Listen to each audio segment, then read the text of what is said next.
सबको जय यीशु की। प्रभु यीशु क्रिस्त में प्यारे भाइयों बहनों, Sunday password to the word इस शीर्षक के अंतर्गत प्रति इतवार के पूजन पद्धति में भाग लेते हुए प्रभु का वचन सुनने के लिए, ग्रहण करने के लिए, समझने के लिए और उन वचनों के अनुसार जीवन बिताने की शक्ति, सामर्थ्य, कृपा, अनुग्रह मांगते हुए एक सुंदर आदर्श क्रिस्तीय जीवन बिताने की विशेष कृपा मांगने के लिए मैं आप सभी लोगों का हार्दिक स्वागत करता हूं। आज हम सभी लोग प्रभु को मंदिर में समर्पण का पर्व मनाते हैं, the presentation of the Lord. इस पर्व को मनाते हैं। तो हर इतवार की भांति आज भी हम लोग 7 अलग अलग बिंदुओं के माध्यम से प्रभु का वचन समझने की चेष्टा करें। पहला बिंदु है, ईश्वर को अर्पित करने के लिए यीशु को प्रथा के अनुसार मंदिर ले जाया गया।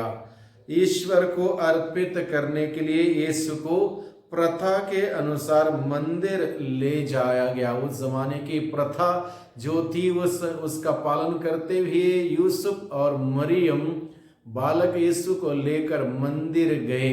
प्रभु यीशु मसीह के जन्म के 40वें दिन ईश्वर को अर्पित करने के लिए बालक को लेके मंदिर लेके गए।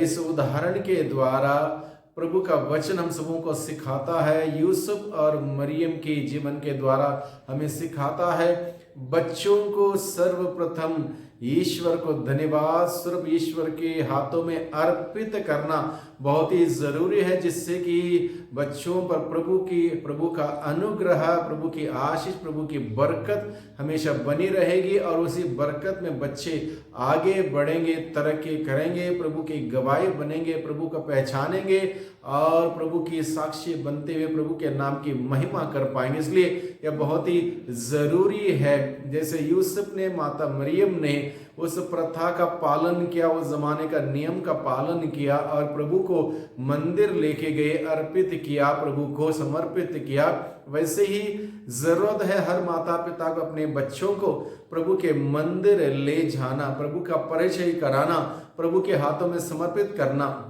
बहुत ही जरूरी है। दूसरे बिंदु में हम लोग देखते हैं, ईश्वर को अर्पित करने के लिए शुद्धिकरण आवश्यक है। ईश्वर को अर्पित करने के लिए शुद्धिकरण आवश्यक है। मन का शुद्धिकरण, हमारा दिल का शुद्धिकरण, हमारी आत्मा का शुद्धिकरण, हमारा जीवन का शुद्धिकरण बहुत ही जरूरी है। शुद्धिकरण के बगैर कोई भी भेंट प्रभु को हम लोग अर्पित नहीं कर सकते, वो अशुद्ध हो जाएगा। इसलिए शुद्धिकरण बहुत ही जरूरी है। यानी कि आज के ज़माने में हम लोग सीख सकते हैं, समझ सकते हैं, पाप स्वीकार बहुत ही जरूरी है। प्रभु के पास जाने के लिए, प्रभु के साथ रिश्ता जोड़ने के लिए हमारी गलतियों को स्वीकार करना, पश्चाताप करना, पाप स्वीकार करना बहुत ही जरूरी है। क्योंकि प्रभु का वचन कहता है, नबी इसायाह का ग्रंथ अध्याय 59 पद 1 और 2 में, प्रभु का हाथ बचाने में समर्थ है, उसका कान बहरा नहीं हुआ है, वो तुम्हारी पुकार सुन सकता, किंतु तुम्हारे अधर्म ने तुमको ईश्वर से दूर कर दिया, विमुख कर दिया है। तुम्हारे पापों के वजह से तुम्हारी प्रार्थना प्रभु के कानों तक नहीं पहुंचती। यानी कि हम सबों को प्रभु के पास जाने के लिए, हमारी प्रार्थना प्रभु के कानों तक पहुंचाने के लिए हमें शुद्धिकरण की आवश्यकता है, पवित्र होने की जरूरत है। उस पवित्र प्रभु के सानिध्य में जाने के लिए पवित्रता की साधना करना बहुत ही जरूरी है।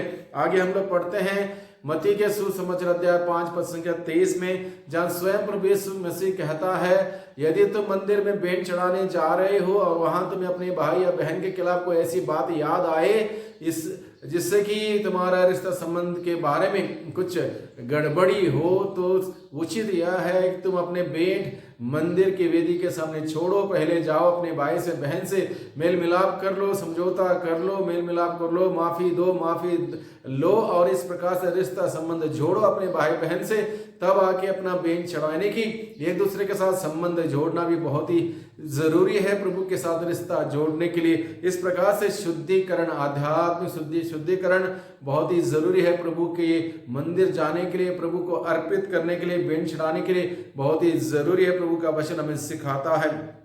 तीसरे बिंदु में हम लोग देखते हैं, हर माता पिता अपने बच्चों को प्रार्थना में प्रभु को समर्पित करें, जिससे कि प्रभु की कृपा अनुग्रह बच्चों पर बना रहे। हर एक माता पिता, जैसे माता मरियम और यूसुफ ने बालक यीशु को मंदिर में अर्पित किया, उसी प्रकार से हर माता पिता अपने बच्चों को प्रार्थना में प्रभु के हाथों में समर्पित करें। हर दिन, ना केवल बपतिस्मा के बाद, बल्कि हर दिन अपने बच्चों को माता पिता प्रार्थना में प्रभु के हाथों में अर्पित करें, समर्पित करें, उनके लिए प्रार्थना करें, ताकि प्रभु की साया, आशीष के साया और प्रभु का अनुग्रह उन बच्चों पर हमेशा बना रहे, जिससे कि बच्चे सही दिशा में, सही मार्ग में निरंतर आगे बढ़ते रहें। चौथे बिंदु में हम लोग देखते हैं, सिमियोन तथा अन्ना नामक नबिया ने बालक यीशु का दर्शन पाया।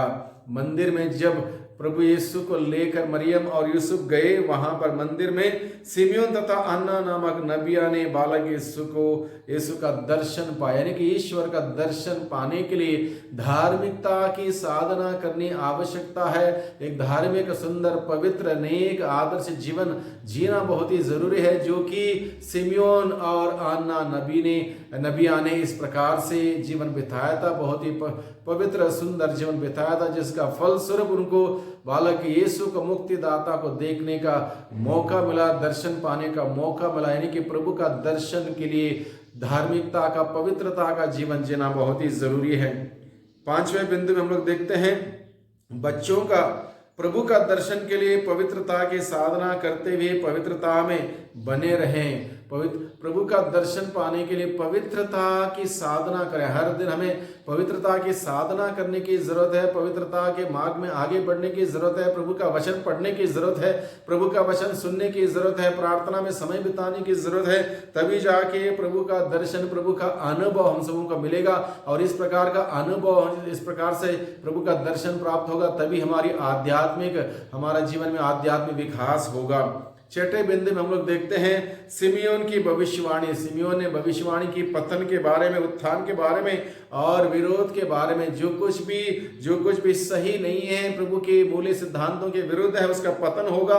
और जो कुछ भी प्रभु ने सच्चाई की, प्रेम की, ईमानदारी की, न्याय की, शांति की, क्षमा की बात बताई, उसका उत्थान होगा। और इन सभी बातों को लेकर जिनका हृदय कठोरता में बना हुआ है, वहां पर विरोध का विषय बना रहेगा। इस प्रकार से सिमियोन ने बालक यीशु को लेकर, गोद में लेकर ईश्वर को धन्यवाद देते हुए उसके बारे में भविष्यवाणी की। और सातवें बिंदु में हम लोग देखते हैं, मुक्तिदाता प्रभु मसीह को पाने के लिए समस्त